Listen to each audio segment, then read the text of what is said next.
In his new book, Framing the Debate, Jeffery Feldman reviews 15 presidential speeches, from George Washington to George W. Bush, and explains how progressive politicians can learn from them. This talk from Cody's Books in Berkeley, California, is an hour, 20 minutes.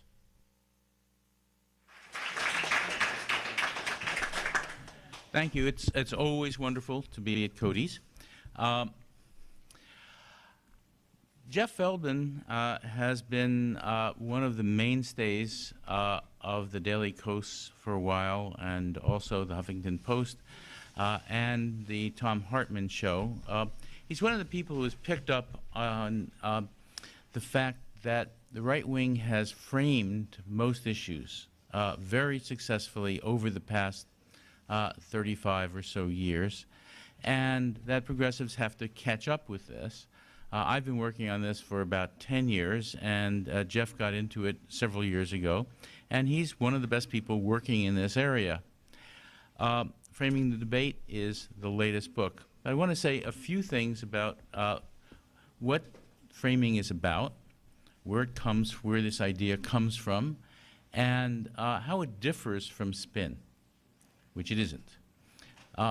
Framing is what everybody does when they think, basically, and when they talk. Frames are conceptual structures that we use for thinking and understanding our everyday lives. We have a conceptual structure, a frame for the word chair. A chair has a seat, something that holds you up, usually a back, sometimes arms, and that's about it. Simple frame for a chair. Framing is the most normal, everyday thing you could possibly do, and every word is defined with respect to some frames and metaphors and so on. Moreover, another thing we learned from cognitive science is that most thought is unconscious. About only 2% of thought is conscious. Most of it is below the level of consciousness. It's what your brain is doing while you don't know it's doing it. And what that means is that when you hear language, which goes by very, very fast, it's activating frames unconsciously in your mind. And this is something that conservatives have been able to take advantage of very well. And when you hear a frame over and over, it's activated over and over, it becomes part of your brain. It physically becomes part of you. And so what has happened over the past 35 years is that the conservative message machine has been changing brains out there. Is this illegitimate? Sometimes, sometimes not. It depends on whether they're saying what they believe or telling the truth. Sometimes they do, sometimes they lie, sometimes they deceive. But framing, and that's what spin is about. Spin is about the use of framing to deceive, to avoid embarrassment, for example.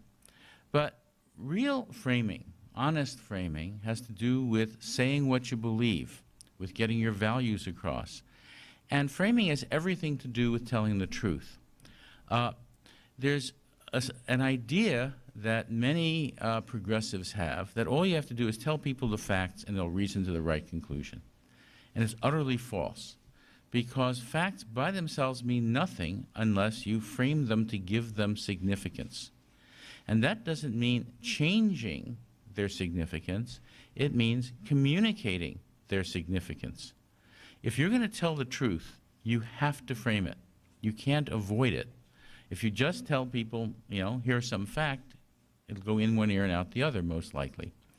So if you want to communicate factual information, if you want to be honest, if you want to say what you believe, that's important. You must frame it. Moreover, all your values are structured in terms of framing, so that if you're going to get across what you value, and values are behind every policy. No policy or program is set up unless people think they're right. And if they're not right, well, what does right mean? It means they accord with your values. So that framing in terms of values is extremely important. You want to get your values out there, and that's something that the conservatives have done very, very well. So what I've been involved with, what the Rockridge Institute, for example, has been involved with as an institute, and what Jeff Feldman has been involved with, is the use of honest, effective framing. Framing that not only gets your values across, that not only tells you the truth, but that gets you emotionally involved in the real reasons why those values are important and why those truths are significant.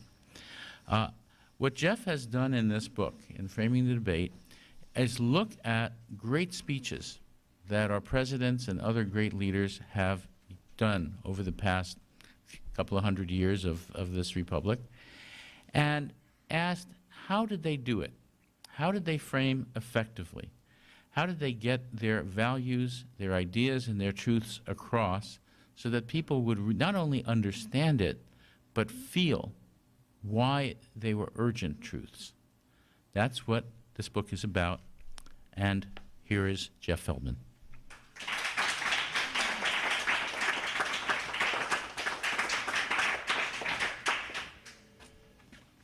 Thank you so much. Thank you, George, for that wonderful introduction.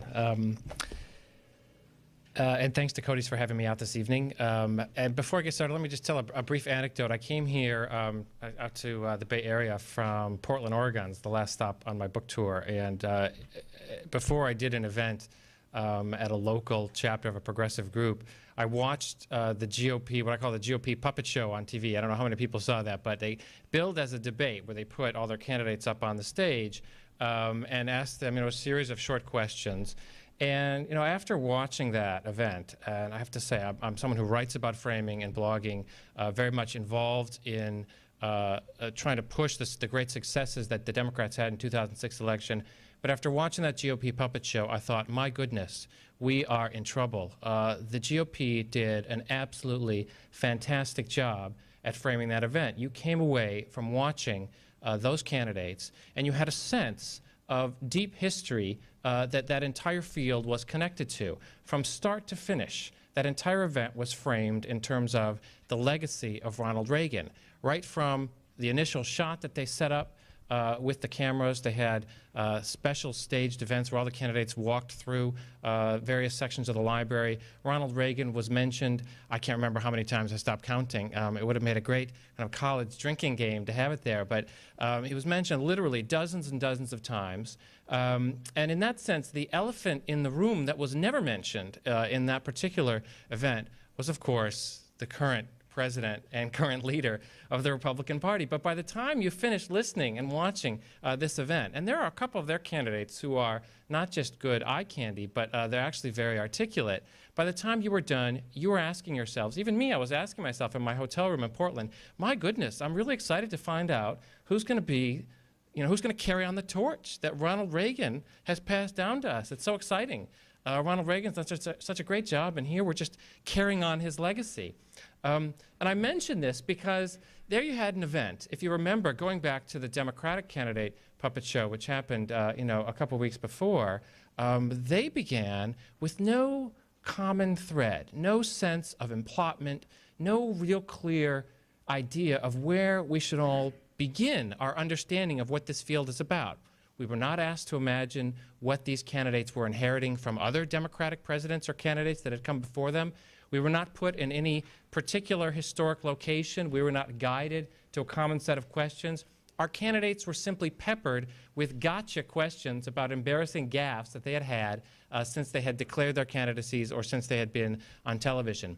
What an incredibly stark contrast. We have an amazing field of candidates out there, the Democrats, incredibly talented, gifted at rhetoric, and yet here the Republicans had made a decision well in advance of their event that this is where the election would begin. This was not going to be an election about George W. Bush and his policies, but it was going to be an election about the Ronald Reagan legacy in America versus what liberals would bring to that table. And we all know the refrain that comes in on the heels of that particular way of framing the discussion. What they hammer the Democrats with: big government, irresponsibility, tax and spend, weak on defense. We can repeat it almost in our sleep because we've been hammered so much with these ideas. By way of introduction, thinking about events in those terms is what I have been trying to do for the past couple of years. Just a word about me. I'm a cultural anthropologist by training. I hold a PhD in cultural anthropology. I'm a college professor. And about 3 years ago, I started writing on a large group website called the YearlyKos, and I'm sure there's a couple people here who are either readers or absolutely obsessive writers on the YearlyKos, as we tend to be. But the reason I started writing on the YearlyKos was very specific. I was watching the last presidential election unfold, and in particular, I had an experience which I imagine many of you had as well. It was watching our candidate, the Democratic candidate, in the debate against the opposition. Now, in theory, we had a very articulate and smart candidate, and I believe that we did. You know, John Kerry was and is incredibly bright and very well spoken. And in that debate, not only did our candidate provide answers that were compelling, that were rich with policy detail, not only did he seem to hold the entire discussion better with a level of facts and information that was admirable. I mean, most college students would have been in awe at the amount of detail he was able to put out there. But the opposition candidate, not only did he stumble, not only did he have long, pregnant pauses, but he was actually caught with some type of electronic device embedded between his shoulder blades, which a lot of people believed had something to do with a wireless device designed to feed information, feed answers into him. The notion that their candidate, not only not very well spoken, but caught cheating, it seems, in the debate. And yet, that debate, despite what happened, despite the performance by the Democratic candidate, did not seem to have a significant impact in the polling numbers. And I watched that, and I'm sure all of you watched that as well. And I have to say, my sense of what political debate and discussion was supposed to be about really fell apart at the end of that experience. I really believed that if we prepared, we had all the right information, we had all the right facts, then we would hold the day, because the general electorate, and in terms of both a broad-scale discussion and also on one-to-one, you win the discussion when you have the better answer. This is what I had been led to believe, like so many people, for a long time. But at that moment, I realized, I sensed deep down that something was amiss with my understanding. And it was in that environment that George Lakoff put out a shorter version of his book, Moral Politics, the book Don't Think of an Elephant, in which were articulated, I think for the first time in a very clear way for a public audience, an alternative way of understanding debate, which had to do with the notion of framing rather than the idea of bouncing facts. And it was in that particular environment that I began a discussion on a large blog on the YearlyKos about that book. It was a 5-part series which I put out over a series of a couple of weeks, in which literally just discussed the basic principles of framing, the idea that in order to control political debate, in order to be successful in the way that we believe we should be, because our ideas are not only the right ideas, but they're actually better ideas for the future of the country, for individuals, for communities, for cities, better ideas on national defense, on environment, on healthcare, everything. We need to think in terms of the broad ideas that define the rules for the discussion, the big conceptual frames. And those are not things that are put in place simply by lining up facts or policies, but those are put in place by thinking about exactly how we want to couch our ideas in both principles and values, generating language which is effective and persuasive, and then breaking that down in such a way that it can circulate in the current media environment, an environment where politics and media go hand in hand. And so that's really where I get started with the book Framing the Debate. I mean, from that point forward, from 2004 forward, I spent most of my waking hours trying to do my best to frame issues as they came up in the media. My average day, going back to that moment, like a lot of bloggers, I wake up before I have coffee and I go to the White House website, which I'm sure, while we have an relatively incompetent president, they keep an absolutely fantastic website. Every single word that comes out of the president's mouth is put up on the website almost instantaneously and without typos, I should add, although I did find one once.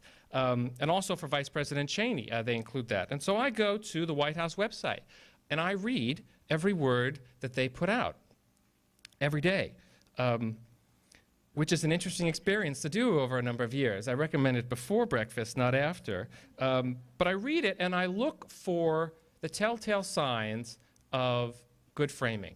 I look for words that are being repeated. I look for big metaphors that are being floated out into the debate, which are also being picked up by the news media. I mean, this is how the Republicans frame the event so successfully. They hire very highly paid consultants who do tactical research to figure out the best terms that they can use in order to present their ideas. They then filter them out through a network of owned media and connections in fax machines, email lists, and telephone calls.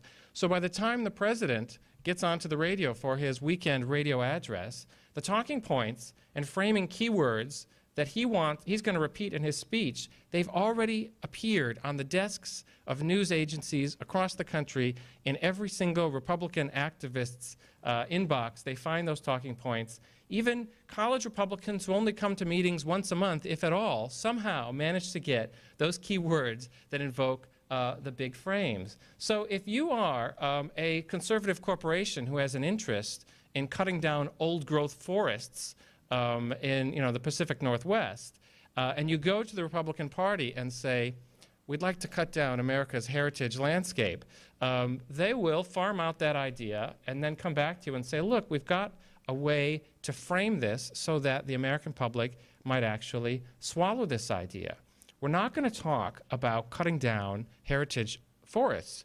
We are going to talk about the problem of forest fires. Now, I'm sure many of you are concerned about the fact that there is just too much clutter in our old-growth forests. And as you know, when there's all this clutter, a big problem happens that when there is a spark from lightning, which is, as you know, naturally occurring, when there's crowded old-growth forests, that fire spreads at an alarming rate. And in fact, we are very behind on bringing our forests up to a healthy state. We have very unhealthy old-growth forests, so we're going to advance a policy to make those forests healthier, healthy forests. And that's the idea that gets out there. Now, healthy forest means you cut down 2/3 of the old-growth trees in those woods, ostensibly thinning them out. But that's what Republican framing looks like. And by the time it gets to Fox News, or by the time it gets to NBC, and is repeated by Chris Matthews, or repeated by any number of anchor people on CNN, not only can we who are opposition voices to the conservatives repeat those keywords and know exactly what they mean, but we seem, by accident, in countering their arguments, to actually be giving it deeper legs. In our responses, even, to these cynical, dishonest framing efforts, we seem to advance their agenda. And we do that because we repeat the words that are thrown out there, not thinking that there is a system for holding the debate, a strategy that can even accommodate strong negative reactions from incredibly intelligent progressive liberals and progressive Democrats. It's really something that you have to stand back in awe and look at its success. So in writing about this on a daily basis, one of the things that I would do is try to figure out a way that I could frame issues without getting lost in the Republican spin itself. And so I developed this habit of giving myself what I called some breathing room. I would go to my safe place, as I called it. I had a small cache of speeches that I kept on my hard drive of my iBook, and I actually still keep them there. A speech by FDR, a speech by Martin Luther King, a speech by John Kennedy. And I would read these speeches as a way of literally escaping from the current noise machine dominated by Republicans as a first step really a second step. First, I would stop repeating the words the Republicans were using, and then I would go to my safe place, typically read a speech by FDR, pick up some inspiration, and then I would sit down to do what is the very creative and very difficult work of reframing a particular issue. So the seeds for framing the debate really is that very simple maneuver that I found to be very successful. It starts really with that speech that I devoted an entire chapter to, FDR's 1933 inaugural speech, in which he uses the phrase, "We have nothing to fear but fear itself." And of course, we're all familiar with this phrase because it's iconic, but what's fascinating is that most Americans actually believe that that phrase references the Nazis in Europe. When FDR said, "We have nothing to fear but fear itself," a lot of people believe that he is referring to the growing specter of fascism overseas.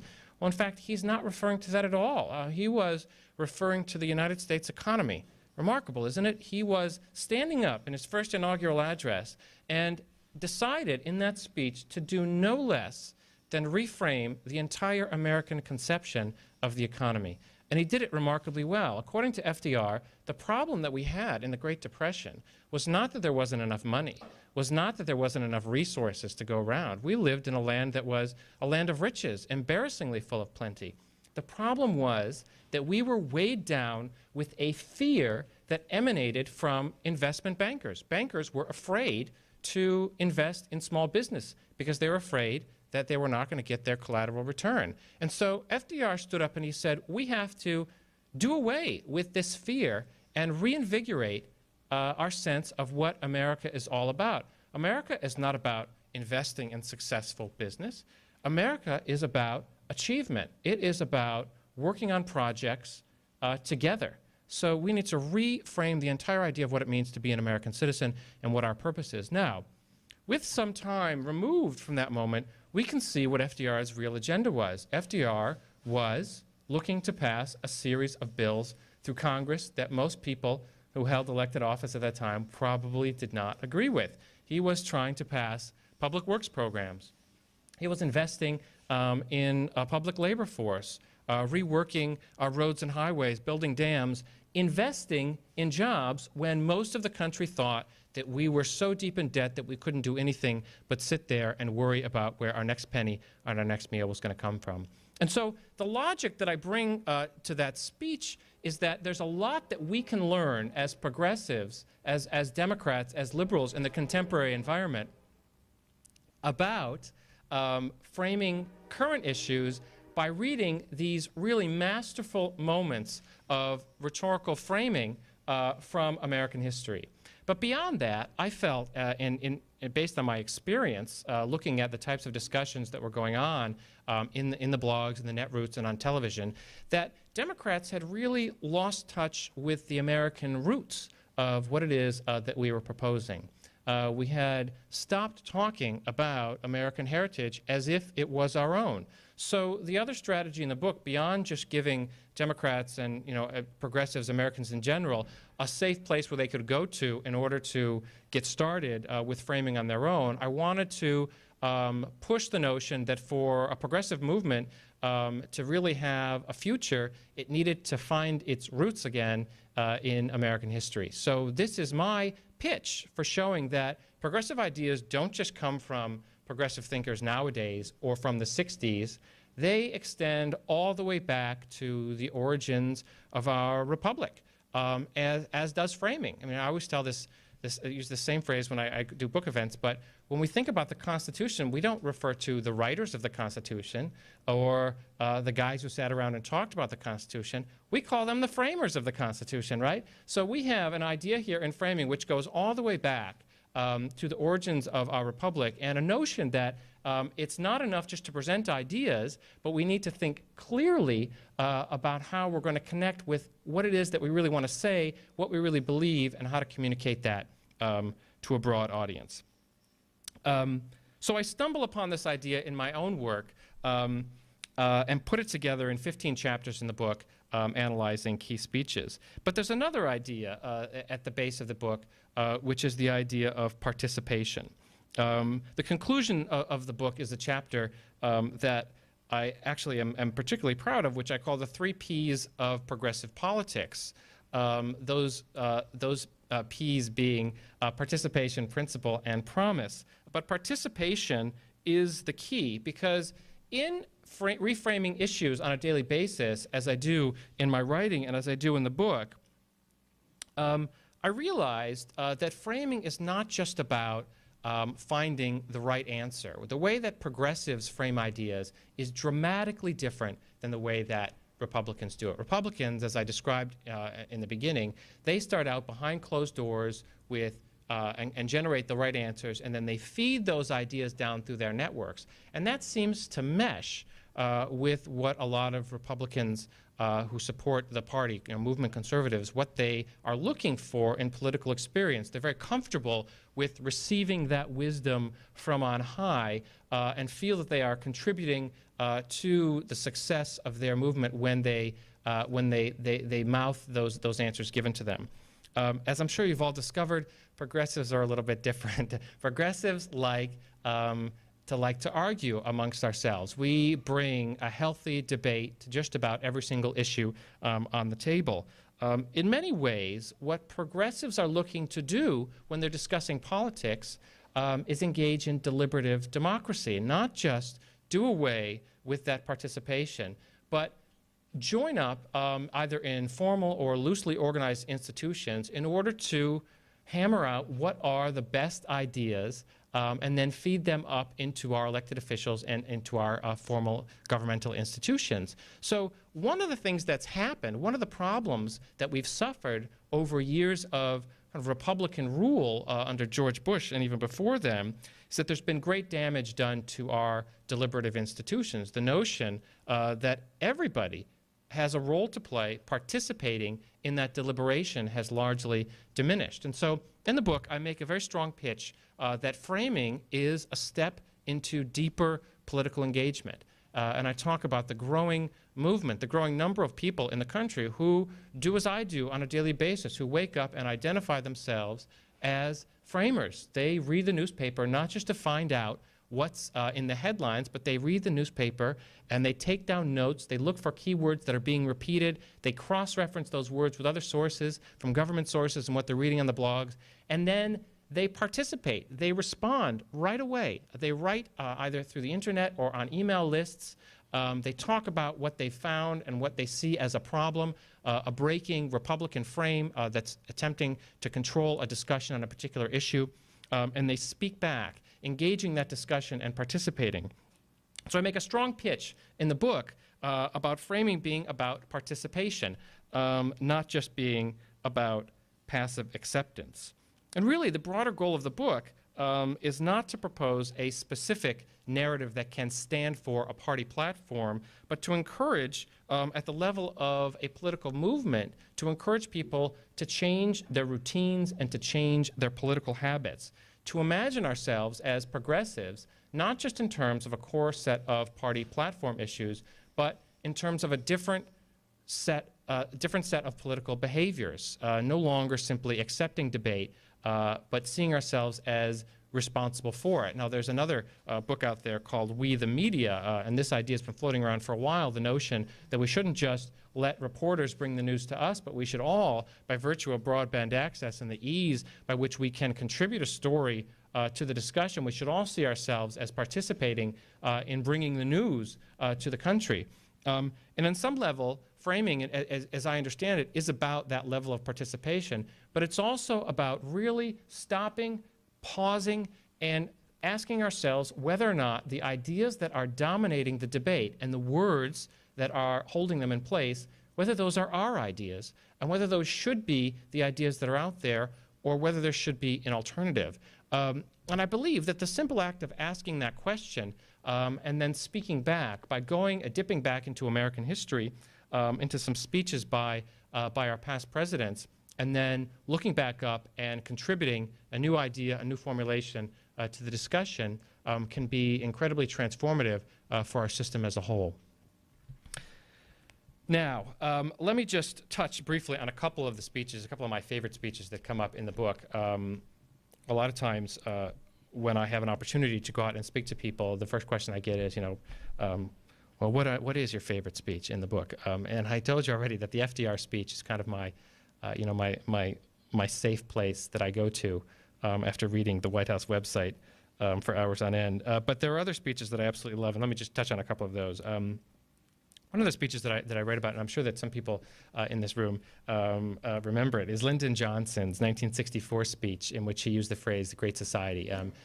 He gave a commencement speech at the University of Michigan, and it's a great speech on a variety of levels. If you've never heard Lyndon Johnson actually speak, I think that because of, for understandable reasons, the history of the Vietnam War, I think that a lot of Lyndon Johnson's ability as a speaker are trapped behind his policies and the way he dealt with things in that war.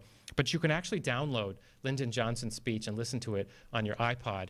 I don't think I'm the only one who rides the New York City subway listening to Lyndon Johnson on my iPod, but I think I'm one of the few. But in that speech, one of the amazing things that he does is that, like FDR, Johnson was trying to pass a series of reforms that he called the Great Society. A series of programs, essentially, that were going to cost money, they were going to require investment, they were going to require a change in priorities. And yet, rather than talking about what I call the blueprint, instead, Johnson talked about the finished product. And he built this idea in people's minds in that speech, obviously together with the help of his speech writers. And the speech is absolutely, it's breathtaking. He carries you along throughout the entire time that he is delivering it. And talking about concepts which I believe still frame a lot of democratic ideas and democratic identity today. The notion that as Democrats, what concerns us is the health of our cities. What concerns us is the welfare of our landscape, and what concerns us is the constant opening up of America's educational system. That, as citizens, we are, in Johnson's words, we are soulless unless we care for ourselves at the level of education, environment, and urban development. It's really an amazing speech, and what's more amazing about it is that Johnson in there makes a passionate pitch about maintaining values in that speech. And I found it remarkable. You go back in there and you think, if only the Democrats had stopped for a moment and gone back in and read Johnson's speech and seen how it is that Democrats speak about values, how they connect them up to their ideas, then we would not have been overtaken by the appropriation of the concept of values in the discussion or in the framing put forth by the Republicans. Now, another great speech that I love is Thomas Jefferson's inaugural speech from 1801. In fact, I wrote about this today in a blog piece that I put up about our vice president, and in the piece I talk about how Dick Cheney apparently has strict rules for the press, that if you follow, if you have the misfortune of following Dick Cheney around the country, in this case going to Baghdad and asking him questions, then before you ask a question and before the microphones go on, there are a set of ground rules that are put out there. You're not allowed to ask this, you're not allowed to ask that, and there's real punishment if you break the vice president's media rules. And I thought to myself, this seems very strange, because I was brought up with the understanding that one of the rock-bed American principles is freedom of the press, that the press doesn't do the bidding of our vice president simply because he says, if you don't follow my rules, then you can't ride around on my airplane. Instead, we do the bidding of our Constitution, that the press follows this rock-bed principle. So I went back and I read a speech that I had in the book, Thomas Jefferson's inaugural from 1801, after what was a very, very contentious election, in which Jefferson thought it was important just to remind everybody what the foundational principles were of the Republic. Hey, everybody, I realize we've been fighting for a while here. Tough election, I understand. A lot of money was spent here. But these are the principles on which this republic was founded. And he just listed them off: freedom of religion, freedom of press. Right there in Jefferson's speech. And here we have our vice president overturning that. So I love going back to Jefferson's speech, but also because right now, whether you realize it or not, the Republicans are busy trying to reframe Thomas Jefferson as the great kind of font of modern conservative thinking. Shocking to learn, isn't it? In George Allen's failed bid for a re-election in the state of Virginia, he repeated the phrase Jefferson conservative over and over again, and he kept on using this phrase, wise and frugal government. as if to convince us all that when Jefferson talked about a wise and frugal government, what he meant was, you know, we shouldn't have a lot of social programs. I mean, can you imagine Thomas Jefferson back then thinking, you know, we really got to watch Social Security spending here in 1801. So here you have a classic example of the Republicans actively trying to deceptively frame Thomas Jefferson. If you actually read that speech, what Thomas Jefferson says about a wise and frugal government is, he says that we have almost unlimited resources and land in this country. We have everything that we need in order to be successful as a republic. The only thing that doesn't come ready-made is a wise and frugal government. It's the key piece. It is what completes the circle. It's what makes the American project possible to succeed, a wise and frugal government. So we have to be very careful to make sure that that wise government is in place. The exact opposite of the idea that we should be breaking down the government, making it smaller, and getting it out of the way of the success of the free markets, this Republican notion. Incredible how the Republicans can turn that idea on its head. And just one last final example. Eisenhower's farewell speech, his 1961 televised speech, which I think is one of the most prophetic speeches given by an American president. And you can also download this online. You can watch the video in which you see a noticeably older Eisenhower give a speech in the voice of a senior statesman that literally foretells all of the problems that we're having in today's world. Now, most of us know that speech for the iconic phrase that he used, the speech, the military-industrial complex. But most people don't remember the frame that was in that speech. Over and over again, Eisenhower repeated the same basic idea, and it's the notion of balance, what I call the balance frame, that American policy progresses forward when it is in balance, and it enters great crisis when it is out of balance. And he defines what balance is in a variety of ways. In terms of our foreign policy, he said that our policy would be in great danger if it was dramatically out of balance, if it was entirely in the control of corporations. And then he called that the military-industrial complex, instead of being in the hands of a wide variety of senior statesmen and competent strategists. It would be out of balance if we did not include even the weakest nation states at the table. A passionate kind of endorsement of international law, an endorsement of the idea of that diplomacy should include, remarkably, even people that are not capable of coming to the table on their own. We should make a place not just for our enemies, but make a place for people who maybe could not even make a place for themselves. He talked about the danger of research growing out of balance, research being dominated by large government grants. That research should be not just entirely be put at the beck and call of large government grants. But he said that that would lead to a belief that all of our social problems could be solved with technological and scientific solutions instead of being solved by working together and by forming that great American idea, the notion of collective participation, community, call it what you will. So Eisenhower's speech is one that I go back to. And I go back to it particularly now. I mean, there's a story in the press just in the past couple days, this tragic disaster in Kansas where an entire small town was destroyed by tornadoes. Now, of course, tornadoes are not the fault of the Republican Party that I've been able to find out so far. But what we discover in listening to how that story is being reported is that there's a real problem. I was listening to the governor of Kansas, and what she was saying was that the problem isn't that she doesn't have enough National Guards reserves to send out and help people. There appear to be plenty of people, although not as many as there should be. The problem is that there's not enough trucks. There's not enough backhoes. There's not enough equipment, because the deployment of the National Guard is so dramatically out of balance with what it was designed for. Through extended tours of duty, all the equipment is overseas. And so she is having trouble responding to this natural disaster, having trouble responding to the weather because of the horrible, imbalanced Bush foreign policy. What a great example, what a great opportunity to go back to an American president like Dwight Eisenhower. You know, people often ask me, how do you speak to Republicans who are movement conservatives?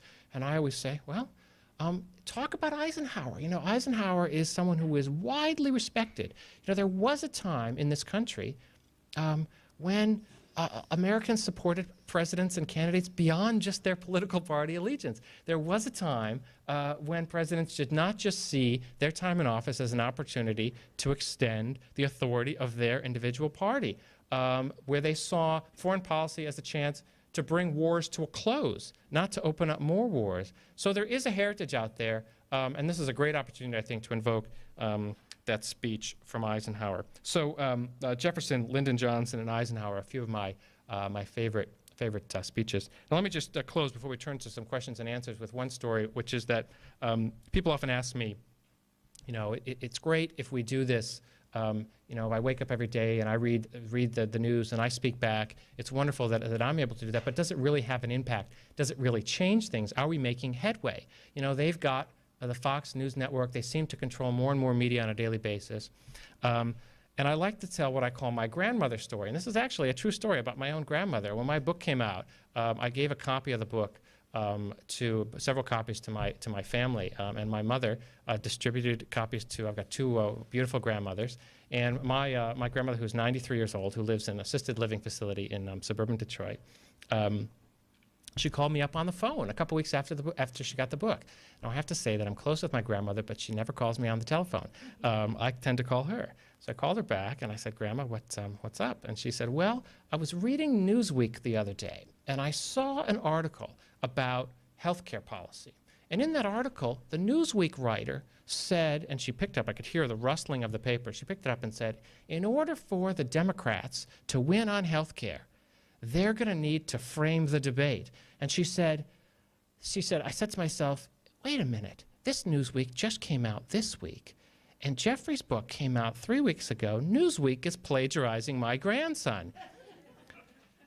Now, the reason I tell this story is not, you know, to kind of put my grandmother into the text here, but that my grandmother, that phone call from my grandmother came to me by way of, you know, me writing about framing on the internet over a period of years, getting the idea to write a book, giving my book to my family members who are the antithesis of political activists. My parents in the past have voted for Republicans. They're not committed partisan progressive movement folks who then distributed the books throughout my hometown community. My grandmother read a political book about framing. My grandmother, who is, I don't think she has voted in recent time because she just simply is not, she hasn't gotten around to it. My grandmother then picked up the phone and called my father to ask him first about this. My grandmother and my father having a political discussion about the framing of political language. My grandmother then calls me to tell me the story, and then I call my father to confirm that story. My goodness, if we're not making headway based on that, then I don't know what to say. I mean, that's just one example of one thing that's happening in one family. But I really do believe, and this is not just kind of idealism floating, you know, above the ground here. I really believe that this is the impact that this type of work can have.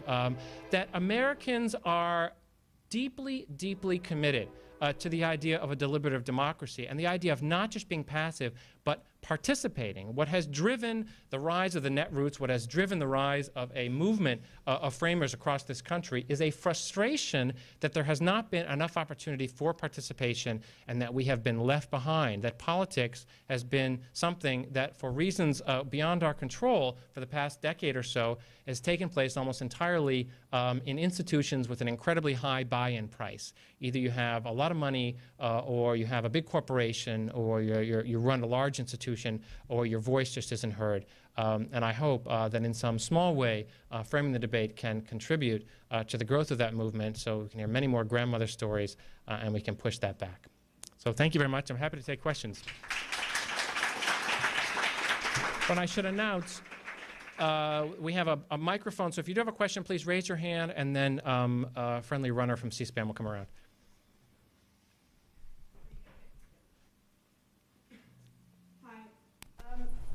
When you were, hello.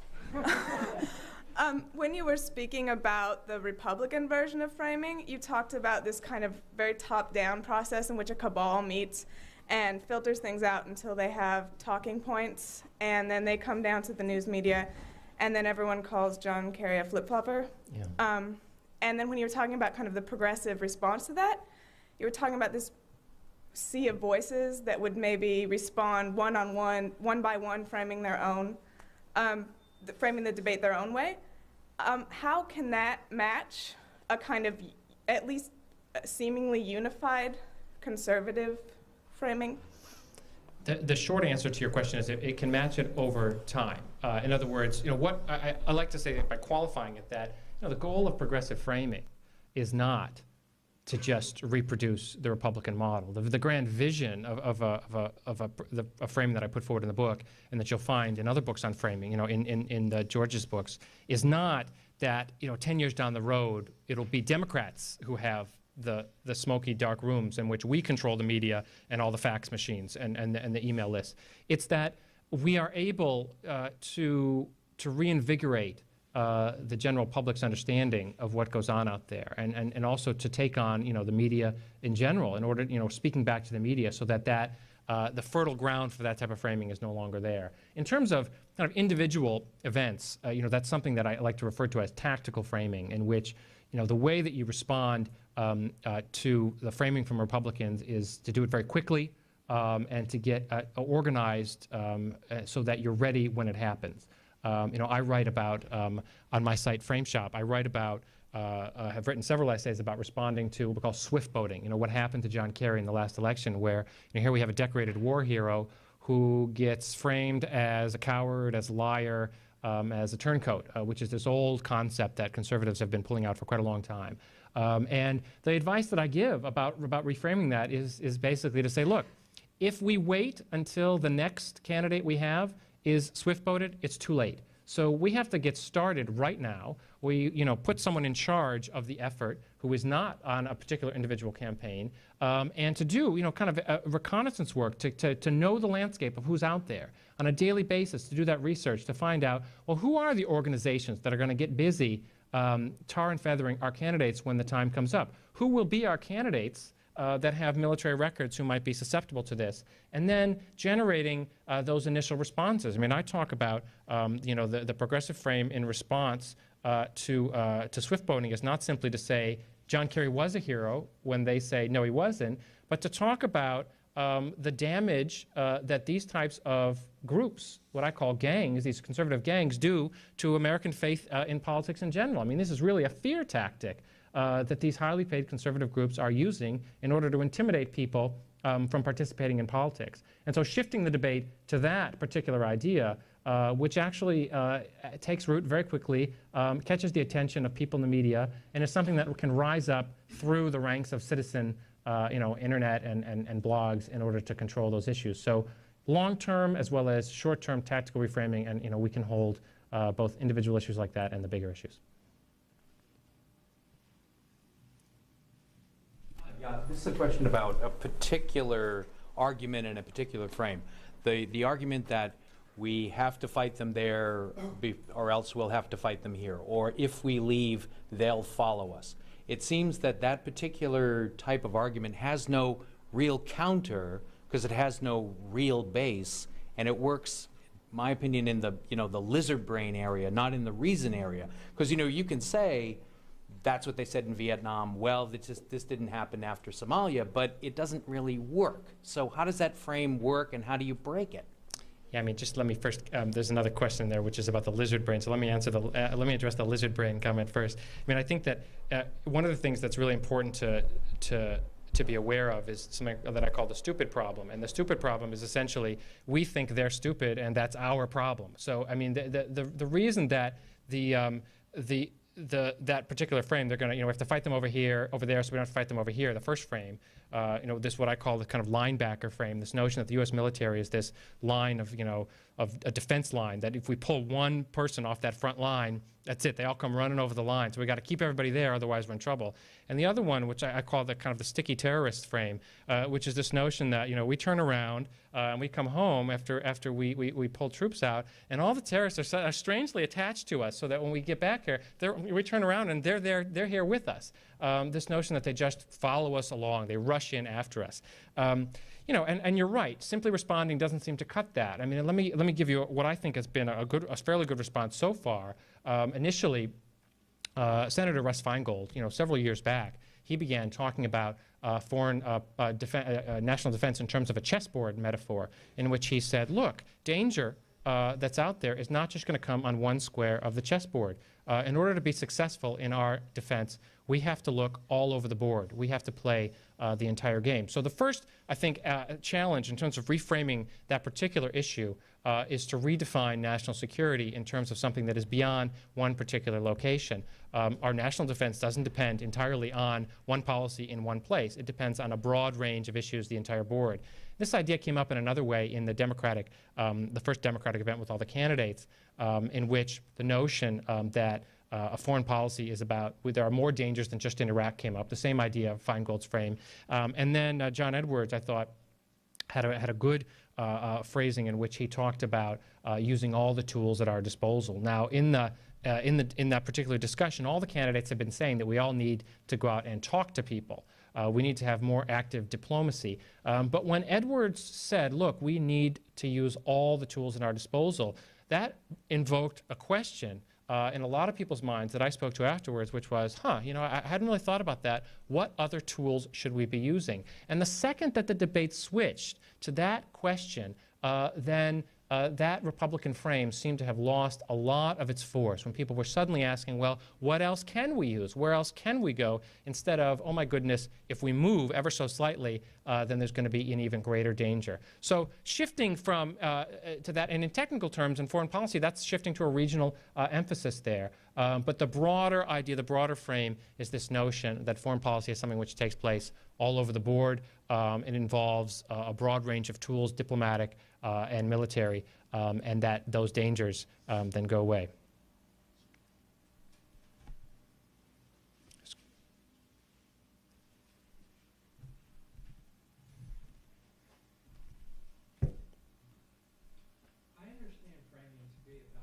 Much more than just slogans, but about invocation of deeper ideas and values. And yet, as someone who writes a lot on the YearlyKos, I see a common misunderstanding of framing among the Netroots as being about sloganeering and coming up with quick and easy retorts to these kinds of things like "they'll follow us home." Do you see that same problem on, within the Netroot community? And if so, what can we do to deepen their understanding of what framing really is all about? Yeah, it's a great question. I do see that problem out there, and I think that one of the reasons that it is out there has to do with the nature of the medium of blogs. And here you have a particular interactive media which is based on very quick response. And a lot of times you have, when you come into these discussions after they've already happened, you don't get a sense for how fast-paced they are when they unfold. And the big blogs like the YearlyKos, they tend to attract someone who's very passionate about quick response, tactical politics. So they want to take a few ideas and they want to get right back out on the ground. They want to not just tell a bunch of people what they've picked up, either from an expert or from their community, but they want to use it in a local campaign. They want to use it on the ground.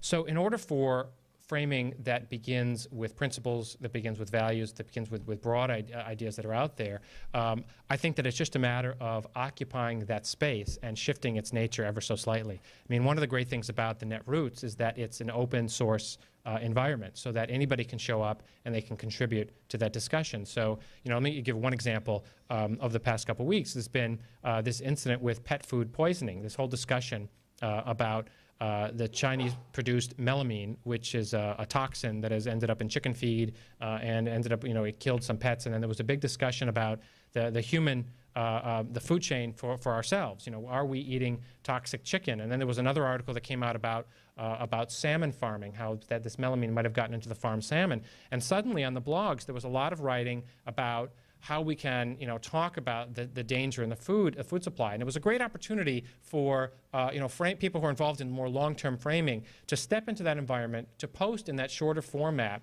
and to talk about the frame of healthy food. The notion of, shared responsibility, globalism versus localism, and all the big ideas that we need to have out there. And it's really in that environment that I think the deeper ideas begin to take root, when people feel a sense of urgency because of what's going on a day-to-day basis, but then the larger ideas are ready and there for people to pick up. question up front, and then that question, and we'll start with one in the back. Yes, and this question in the back. Do you have any advice for particularly those of us working with grassroots activists in overcoming the distaste for framing, particularly for people who don't see the difference between framing and lying?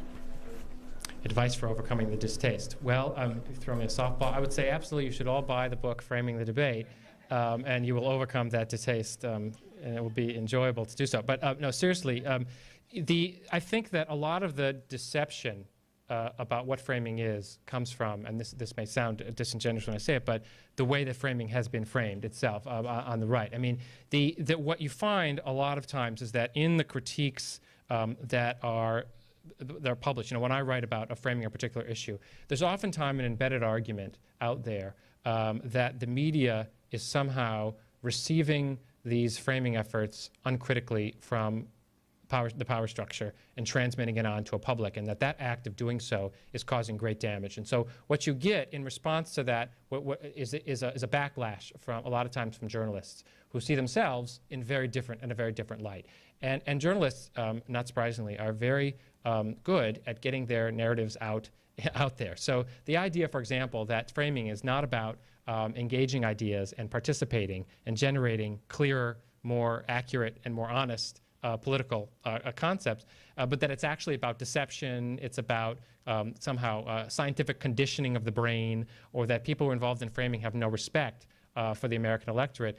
That idea is out there because it gets repeated oftentimes by people who feel the sting of the critiques that often come along with this type of writing. So I would say get them involved in actually reading what goes on in framing, walk them through the analysis and show them that framing is really about clear thinking, and that framing is really what is at the heart of the great iconic moments in successful American politics. When I take someone, I give a workshop, and I walk people through one of the speeches in the book. I walk them through the Gettysburg Address, for example, and I say, look, here is a speech that we've all, had to memorize in school. As school children, we memorized it. Government for the people, of the people, by the people. But when I say, when a word is repeated over and over again in rhetoric, that's typically a sign that the speaker is trying to frame a broader concept. And I say, what Lincoln is trying to do in that speech is he's trying to get across the idea that the rock-bed American principle that we fight wars for is the notion of representative democracy. That's why we fight wars.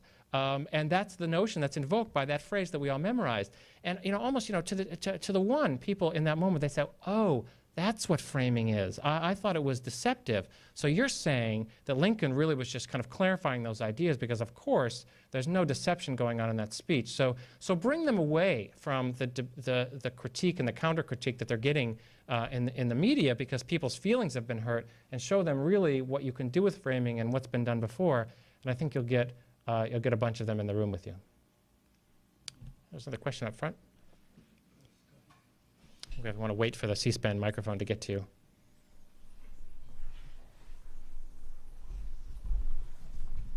My question has less to do with government than business. Comment on framing in relationship to the tobacco industry or the insurance industry. I'll take the insurance industry.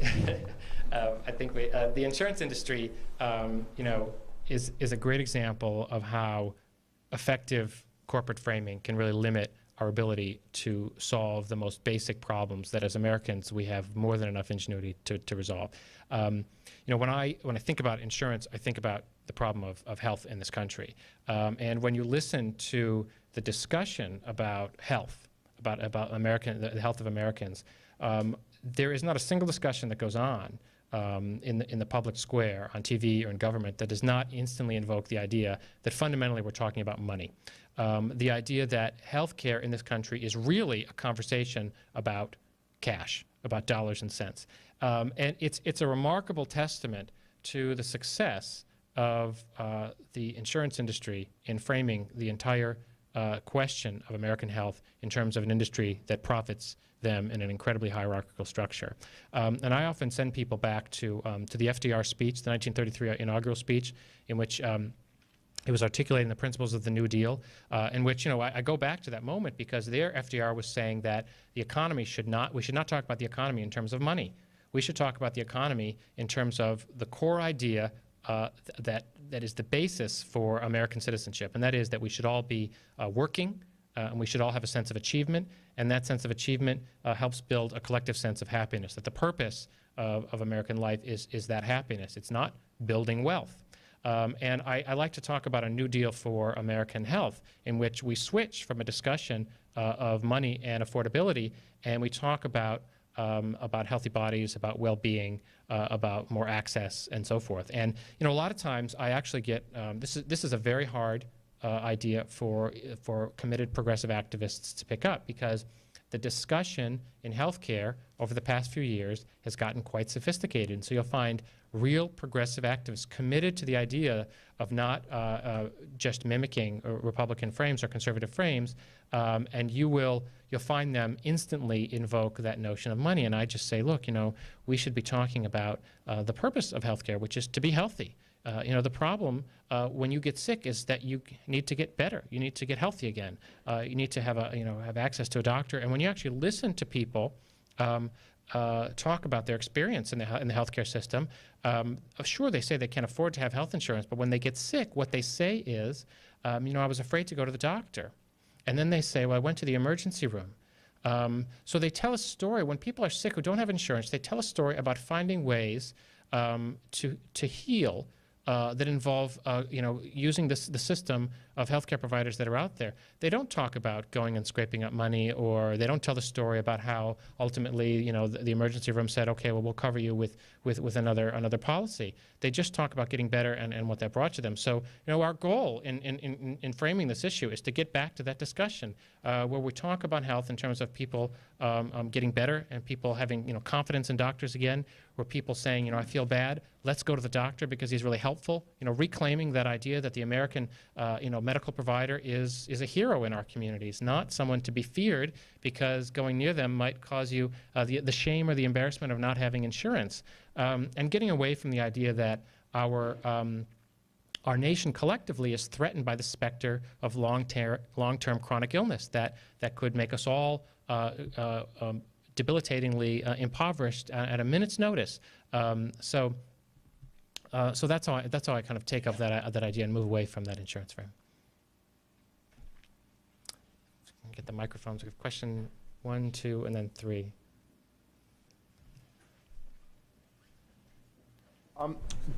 Do you think that some of the power of the Republican frames may come about because it seems like at least some of them are really have a kernel of truth with a lie wrapped around it? So, for example, the Healthy Forests Initiative. The concern about tinder loading in forests is true. The need to maintain those forests is legitimate. The lie comes when they propose that a company can actually make money doing, removing scrub growth and acting in a way that is actually going to be good for the forest. And it's something that needs to be seen as a form of maintenance of our natural resources, not as a profit-making opportunity. And that's where the lie comes in. But I'm wondering if that's an effective. I'm wondering, first of all, if you, in having looked at so many frames, have seen this to be a consistent pattern: truth, truth, truth, lie. And if you think it's an effective way to break down the frame by finding the place where you step from truths into lies and pointing people at that particular spot. Yeah, it's a great question, and really, if I can rephrase it just a little bit here, it is the question about the role of lies in political debate and what we should do about that. This is again a question that I get quite often. When we are confronted with lies from conservatives, why, when we just call out the lies, doesn't that seem to be an effective way of doing things? Just kind of go back to the first part of your question about I think the way you phrased it was used like a bacon wrap metaphor, kind of truth wrapped around with lies. But that really, that lie is what makes the whole thing false, doesn't it? The notion in healthy forests is that, irrespective of what potential benefit that thinning out of the trees was about, the policy that they were putting forward was a straightforward falsity. It was entirely about a policy that would enable greater profit-taking in an industry that was not necessarily welcome. So if the real goal was thinning out of the trees, we have departments in our government to look after that, and that you know, that would ostensibly be what we're after. But in general, I find that it's more effective to talk about principles and values than it is simply to point out lies. Simply saying that something is not true tends to open up the counter remark when someone says, well, I think it is true. And in reality, you know, politics is about partisan allegiance, and so you'd be surprised how many people will look at something that you view as a straightforward, clear-cut lie, and they will look at it and they'll say, you know what, I really deeply believe it's true. And then it puts you in a situation where you have to essentially question a person's entire belief structure in order to get them to not see something that's true. But if instead you turn to the question of principles and you point out how the principle that a particular policy advances is not necessarily a good one, then you tend to push them along and you tend to be more persuasive. And let me give you, since that's an abstract idea, let me give you a quick example of what I mean by that in the Iraq policy. What we're seeing now is that a lot of, you know, majority of the country looks at the Iraq policy and sees it wrong. But there's less people in the country who are willing to look at what the president does and say, well, he's just outright lying. There are people on the left who, you know, who will say, yes, he's lying, and it's very clear, and some people in the media. But there are a lot of people on the right who are still reluctant to answer to that particular argument, to say that, you know, that's a lie. And again, it's your kind of truth wrapped in a lie idea, you know, and what Bush often lies about is, well, we're doing a job, you know, we're doing something here, and we have to finish it. If we constantly are interrupting what he calls our commanders on the ground, that's going to be problematic. And you know, the reality is that, well, you know, that is a little bit of a kernel of truth. We don't want to be constantly interrupting people. We want to have them do their job. They're hired because they can do a good job. But the principle that's the problem at the heart of all that is the notion that only one person in this country has any say about in our foreign policy. It's this Republican, or this Bush-Cheney idea of the unitary executive that is advanced. You know, some people would argue that this war has advanced that policy, and you know, instead of, you know, that policy advancing the war. And you say to people, look, you know, the problem here, whether you think Bush is lying or not, is that this entire approach to government is completely flawed. I mean, do you really believe in this principle of unitary executive? Do you believe that the president is the only person that has a say in our foreign policy in this particular issue? And I'm not saying that every conservative who would not accept the lie argument will go along with that, but that is an argument on the basis of principle, a very deeply held principle in our American idea of government, which is the division of powers. And it's not about oversight. It's not about who's telling the truth and who's not, but it's about how government should be. And when you move people to that terrain, you'd be surprised at how many conservatives are willing to concede the point on those terms and to start talking about change in the policy, which is the goal, ultimately, when you're having that discussion. And there is a principle at stake in every policy. And so the hard work is being prepared in order to find it. And of course, we don't all have time to be prepared with everything. And we can't say, you know, give me 5 minutes, I'll be back to you. I want to go read that, you know, chapter 13 in Feldman's book, so I can come back and, you know, tell you what the principle is here. But that's why I talk about framing as a daily thing rather than just something that happens, you know, once a month or behind closed doors. That if we get in the habit of seeing the principles at the basis of these discussions, then we are much more nimble in those moments.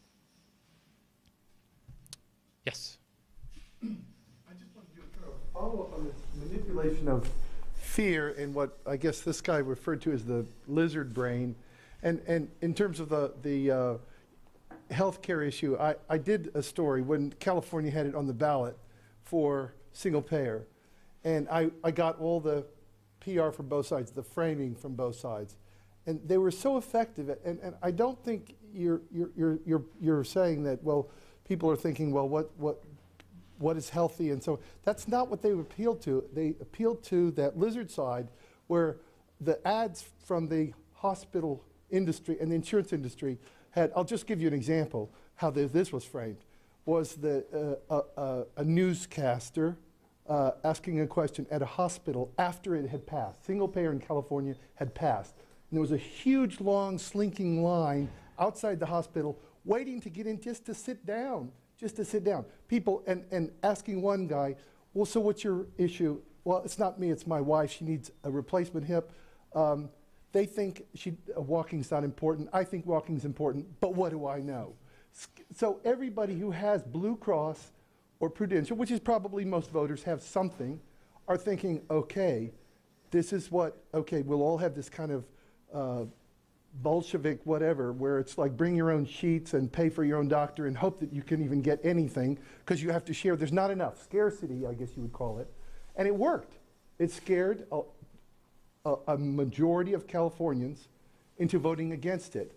The fear being that, okay, this is what you want. Those of you who are covered, who are voters, which is probably the majority of voters, and they rejected it. How do you get around this manipulation of fear, whether it's that or you look at Iraq? They're going to come after us here and be in our backyards. And people start after 9/11. It's a traumatized nation that watched all this, and this reasoning side that you're talking about is cut out because the other side has just taken over. That's that survival side of us, which is more animal-like, which is like, oh no, and then so all this framing cuts out. How do you get around that to where you get the front cortex to take over again when they are dealing in fear and doing a good job of it? Oh, they do a good job. I mean, I can say my professional opinion as an anthropologist about the survival side. I'm not so sure that I would put it that way. But I mean, what you talk about, I mean, the description of people in line. When I think of people waiting in line in a healthcare system, I think of, you know, senior citizens in Florida waiting in line for their flu shot. So I would call that not a Bolshevik healthcare system. I would call it a Bush-Cheney healthcare model of people waiting in line at drugstores in that case.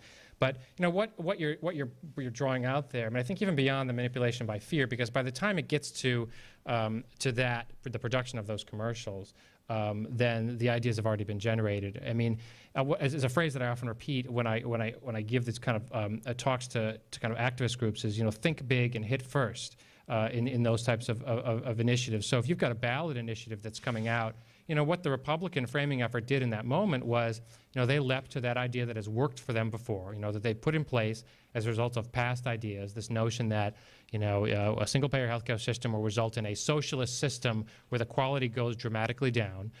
They've put that in place in past efforts. They had it there because of, you know, attacking Hillary Clinton when she worked on that during the Clinton administration.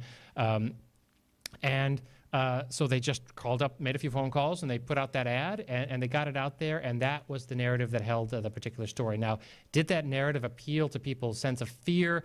I don't know. I mean, I think it's hard to know exactly why it is that it works. I mean, I wouldn't say, you know, again, I wouldn't call it a lizard brain side of it, but it's just those were the rules for the discussion that were set. Once it was put out there, it was very hard to dislodge. So, you know what, successive progressive framing for healthcare will need to think far in advance of a particular ballot initiative and put out an alternative idea out there. You know, what we think of when we think of reinventing the healthcare system is a lot more opportunities for people to find care. You know, in other words, rethinking the entire notion of what it means to have good care in this country. You know, more clinics, smaller clinics. You know, moving healthcare into places where people are, so they don't actually have to go out and wait in line. You know, more, you know, registered nurses in schools. You know, in companies. You know, people being covered, taking more care and control, lowering the cost of pharmaceuticals. You know, in general, the policies that you put out there are what come first, and then from that, generating the ads. So, I mean, I also like to make a distinction, saying I'm not an ad man. I mean, I don't generate ads, and I'm not saying that, you know, by being a framer, I am better than the communications team that is in charge of these particular type of areas. I'm just saying that unless we are aware of the broader framing of issues, unless there's a framer on the committee of an election campaign or on the committee of a nonprofit in charge of raising awareness about progressive initiatives, then the Republicans, the insurance companies, they get the jump and their story gets out there first. You know, like you said, by the time you've set that stage, it's very hard to go back, and you're left in a game of catch-up. So, you know, framing goes hand in hand with getting there first. You really do have to get out there and show people what that alternative is. You know, I mean, another point that I talk about in the book, I talk about it in the Johnson chapter, is that Democrats, they like to talk about the blueprint. They like to talk about what they're, you know, the great programs they're going to do, but they stop short of saying, well, what's it going to look like once the building has been constructed? You know, what is the experience of interacting with the healthcare system once progressives have reinitiated it and made it into something better than what we want. It certainly isn't long lines. It certainly isn't low quality. It's about proximity to health care. It's about having greater access. It's about more resources available to you as part of a variety of different communities that you belong to, your school, your job, your local neighborhood. You know, it's about watching over our food supply, making sure that it's healthy. It's about making sure that we all take responsibility for maintaining our health, looking out for obesity and so forth. So, you know, painting a picture of that and putting that image out there is a way to bring people in. It's not just about triggering those levers that make people afraid, but it's about getting there first and setting the rules. We'll take a couple more questions. One question up front. We have a microphone coming to you.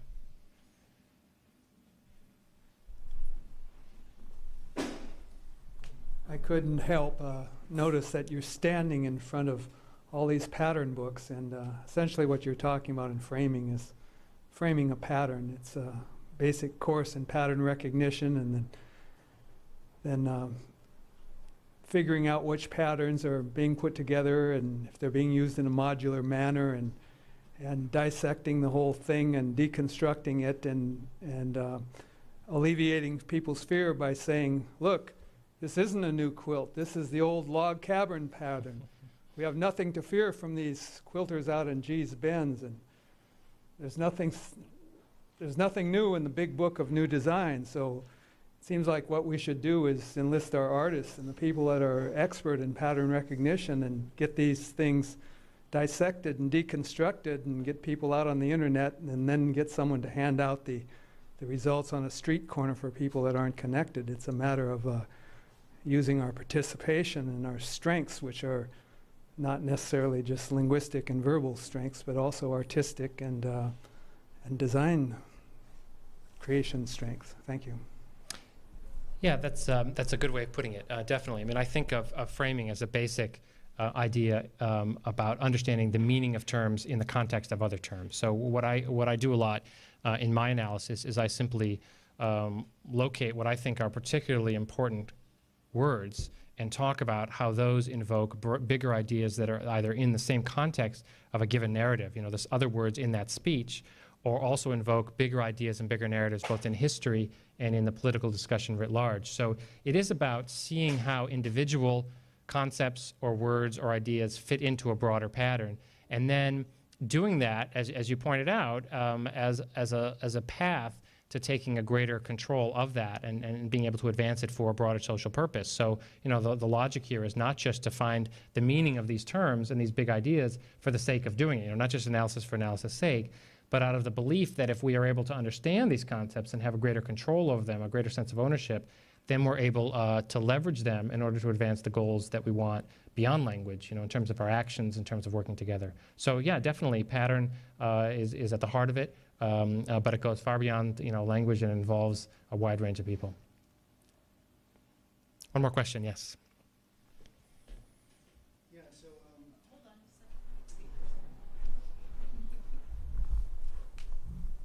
a second. So both progressives and conservatives have teams of speechwriters who are, you know, probably on both sides, masters of framing arguments, that sort of thing. Yet we talk about the conservatives being really successful at getting these messages out. I was wondering about what role do the systems and the infrastructure for spreading these frames or memes or whatever you want to call them out.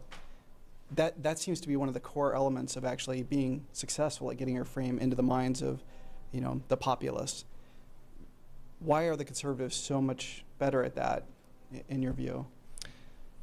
It's a good question. I think that there was a kind of a core level decision that was made in the conservative movement several decades ago that long-term gains for the movement would come through investment, not just in media, but investment in the types of institutions that fostered networks. And so, you know, even before large-scale media ownership, you had this idea that in order to acquire like a long-term conservative authority and rule in this country, in order to push up candidates, you had to grow these institutions, think tanks, and so forth. And so there was a financial investment, but there's also a real belief on a level of political theory that unless there were people who were just in charge of fostering those types of connections, then there wouldn't be the type of structure that could support long-term growth for conservatives. And I think that, that coupled in the 1980s with, the growth of radio personalities and the growth of people who began to read, believe it or not, theorists from the left. The conservatives began to read Antonio Gramsci, who talks about political success coming on the backs of being able to control cultural discussions, and conservatives realizing that the way that liberals win elections is because there's a lot of liberals in universities, because there's a lot of liberals in unions, that there's a level of politics that goes far beyond institutions and voting and elections, but extends into what we would call social and cultural realms. And once you have that insight, then you really are way ahead of the pack. And I think that the reason that liberals in this country lagged behind in that is because they were experiencing kind of the tail of the success of their particular rise to power. And so they did not see it as a moment of investment in the growth of that movement. Thank you all very much. I appreciate your questions.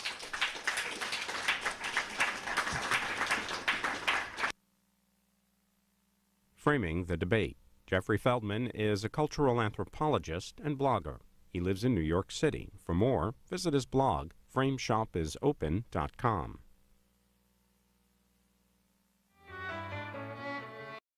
In his new book, Framing the Debate, Jeffery Feldman reviews 15 presidential speeches from George Washington to George W. Bush and explains how progressive politicians can learn from them.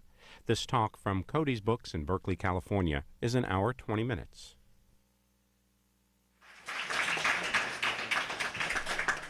Thank you. It's always wonderful to be at Cody's.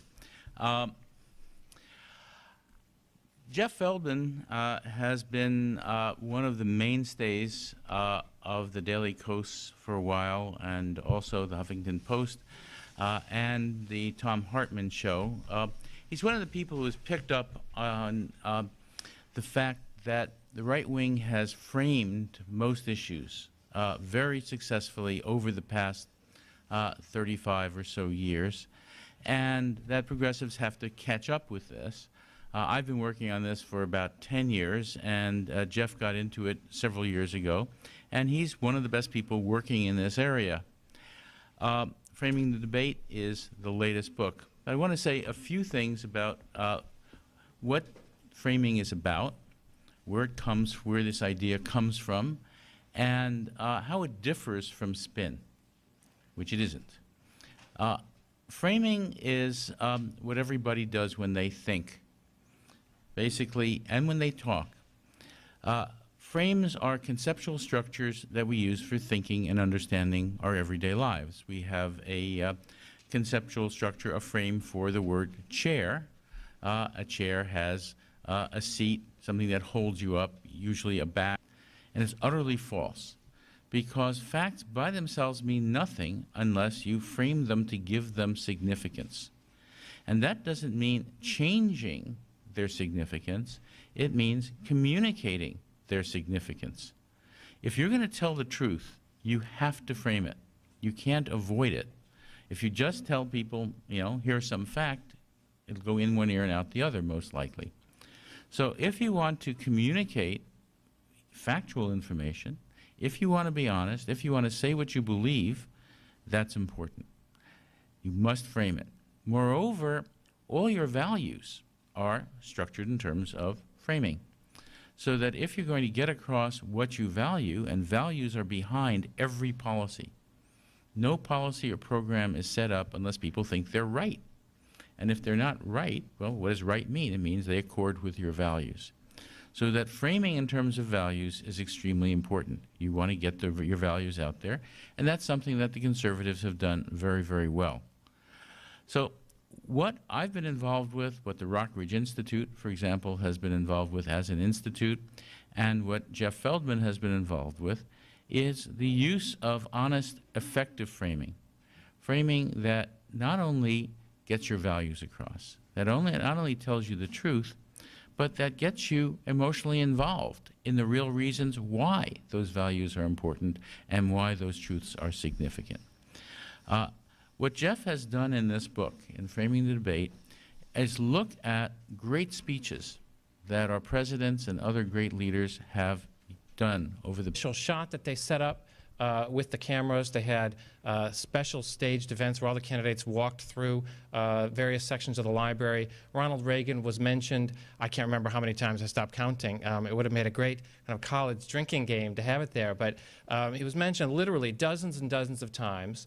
And in that sense, the elephant in the room that was never mentioned in that particular event was, of course, the current president and current leader of the Republican Party. But by the time you finish listening and watching this event, and there are a couple of their candidates who are not just good eye candy, but they're actually very articulate. By the time you were done, you were asking yourselves, even me, I was asking myself in my hotel room in Portland, my goodness, I'm really excited to find out who's going to be, who's going to carry on the torch that Ronald Reagan has passed down to us. It's so exciting. Ronald Reagan's done such a great job, and here we're just carrying on his legacy. And I mention this because there you had an event. If you remember, going back to the Democratic candidate puppet show, which happened, a couple weeks before, they began with no common thread, no sense of implotment, no real clear idea of where we should all begin our understanding of what this field is about. We were not asked to imagine what these candidates were inheriting from other Democratic presidents or candidates that had come before them. We were not put in any particular historic location. We were not guided to a common set of questions.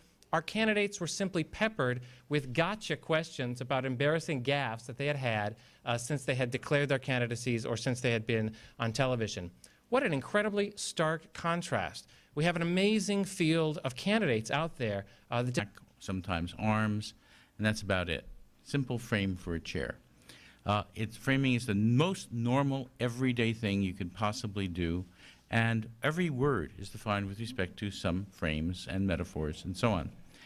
Moreover, another thing we learned from cognitive science is that most thought is unconscious. About only 2% of thought is conscious. Most of it is below the level of consciousness. It's what your brain is doing while you don't know it's doing it.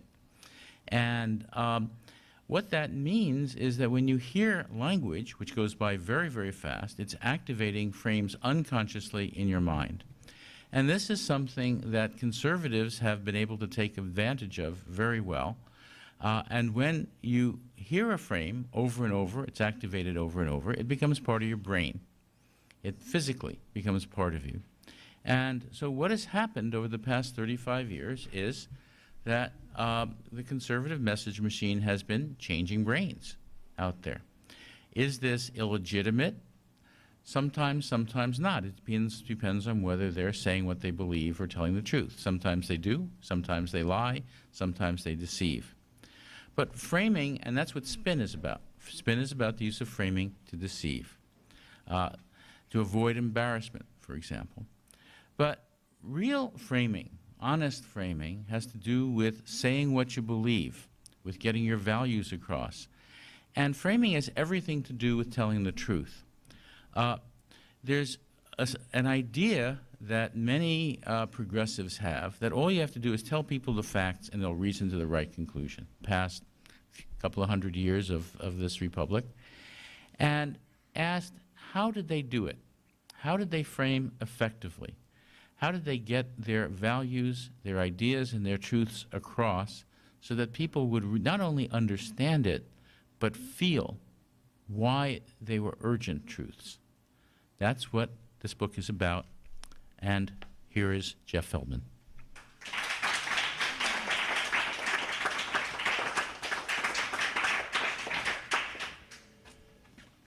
Thank you so much. Thank George for that wonderful introduction.